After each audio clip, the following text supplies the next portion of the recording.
Olá, eu sou a Carol, uma das pastoras da CB Vida, e hoje vamos estudar os livros de Oséias, Joel e Amós.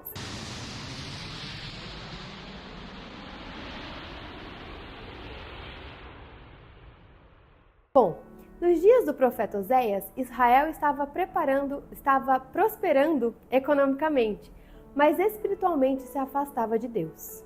A idolatria, a corrupção e a injustiça dominavam.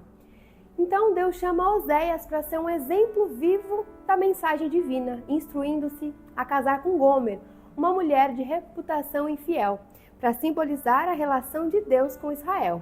Eles têm 3 filhos, cujos nomes carregam mensagens proféticas. Jezreel é o sinal de julgamento, Loruana, não amada, e Loami, não meu povo. Estranho, né?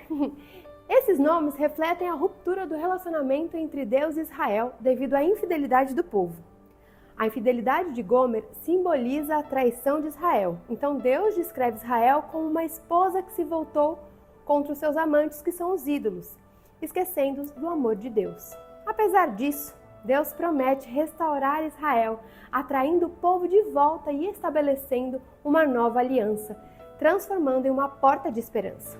Isso reflete a disposição de Deus em perdoar e renovar a relação com o seu povo. Deus instrui Oséias a buscar Gomer novamente, mesmo após a sua infidelidade. Oséias resgata Gomer, simbolizando o amor redentor de Deus, que busca restaurar Israel, apesar dessa infidelidade. Você vai vendo, né, esse ato indo e vindo o tempo todo. Esse compromisso de Deus em redimir o seu povo e renovar a aliança com eles. Você percebe a paciência e o desejo de Deus em se relacionar com o seu povo, apesar da sua infidelidade. Isso é muito, muito valioso. Nos capítulos de 4 a 7, Deus acusa Israel da falta de conhecimento e fidelidade. A idolatria, a injustiça e a corrupção prevalecem. Os sacerdotes e líderes são responsabilizados por desviar o seu povo. Deus denuncia os sacrifícios superficiais e a hipocrisia, destacando que o amor e o conhecimento de Deus são mais importantes do que rituais vazios. Nos capítulos 8 a 10, vemos o julgamento se aproximando. Israel semeou com vento e colherá tempestade. A aliança com Deus foi quebrada por causa da idolatria e da confiança em alianças políticas. As promessas de prosperidade não se cumprirão sem arrependimento. Então, dos capítulos 11 a 14, Deus expressa o seu amor duradouro por Israel. E apesar da rebeldia do povo, Deus relembra seu cuidado desde o êxodo e a sua paciência. O capítulo 11 retrata Deus como um pai amoroso, ansioso para perdoar e redimir seu filho pródigo.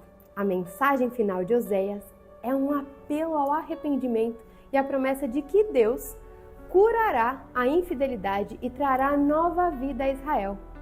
Olha que difícil, né? Um livro que vai te permeando a muitas reflexões.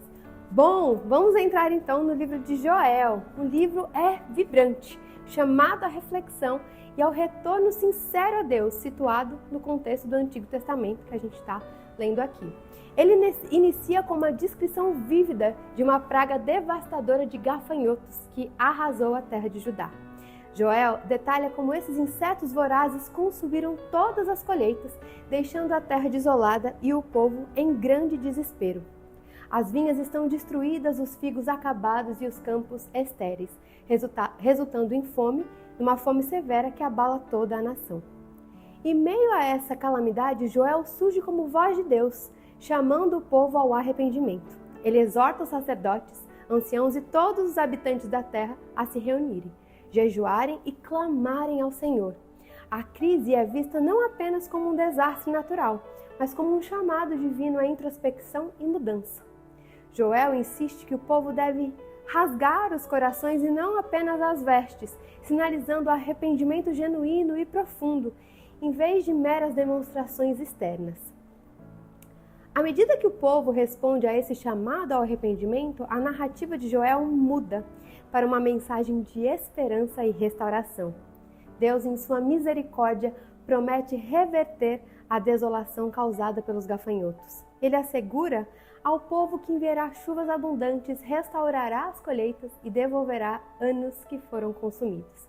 Essa promessa de restauração não é apenas uma promessa de restauração material, mas também espiritual. Deus promete derramar o seu Espírito sobre toda a carne, permitindo que jovens, velhos, servos e servas profetizem e tenham visões e sonhos. Essa profecia é particularmente significativa, pois aponta para um futuro em que a presença de Deus estará acessível a todas, independentemente do status e idade.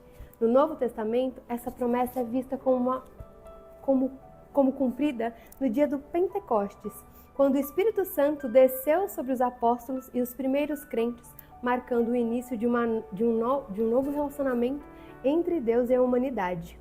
Joel não apenas vislumbra a restauração de Judá, mas também olha para o futuro do dia do Senhor, um tempo de julgamento e salvação.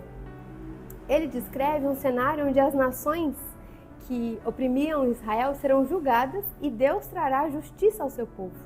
Esse dia será marcado por grandes sinais e maravilhas, com o sol transformando trevas e a lua em sangue.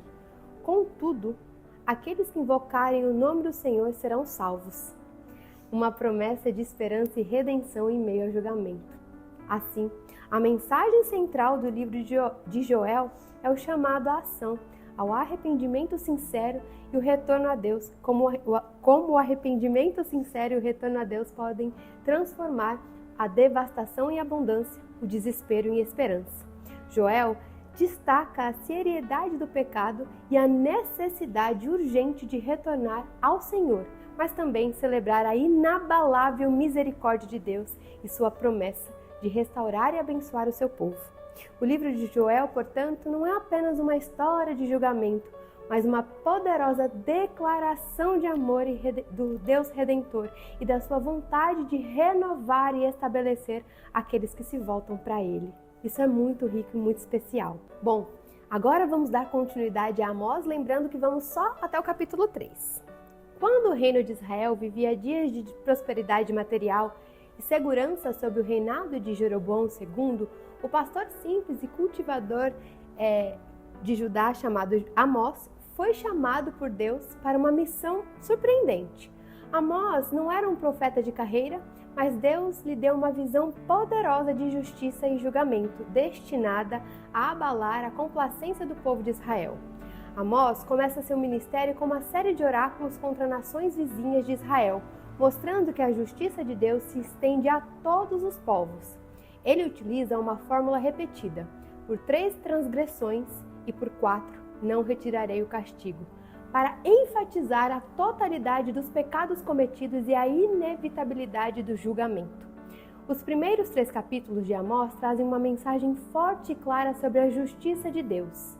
Amós denuncia não apenas as nações pagãs, mas também Judá e Israel, mostrando que a eleição de Deus não isenta o povo da responsabilidade de viver uma vida de acordo com os seus mandamentos. Esses capítulos de Amós são um alerta para o povo de Israel. Eles nos lembram que Deus é um juiz justo e que seu amor exige retidão e justiça. A prosperidade material ou a posição religiosa não substituem a necessidade de um coração e vida dedicado à justiça e ao amor ao próximo. A mensagem de Amós ecoa o ensinamento de Jesus de que a verdadeira fé se manifesta em ações justas e compaixão pelos necessitados. E como cristãos, somos chamados a refletir sobre a nossa própria vida e a sociedade, garantindo que nossa devoção a Deus se traduza em justiça, misericórdia e integridade. Bom, eu espero que você tenha acompanhado toda essa leitura, espero que Deus tenha dado um novo sabor a esse processo para você, que Ele fale poderosamente ao seu coração e que você possa perceber o tempo todo como Deus tem um desejo muito especial em se relacionar com o seu povo e você faz parte disso. Boa leitura, bons estudos e que seu relacionamento com Deus se estreite cada vez mais. Até o próximo. Tchau, tchau.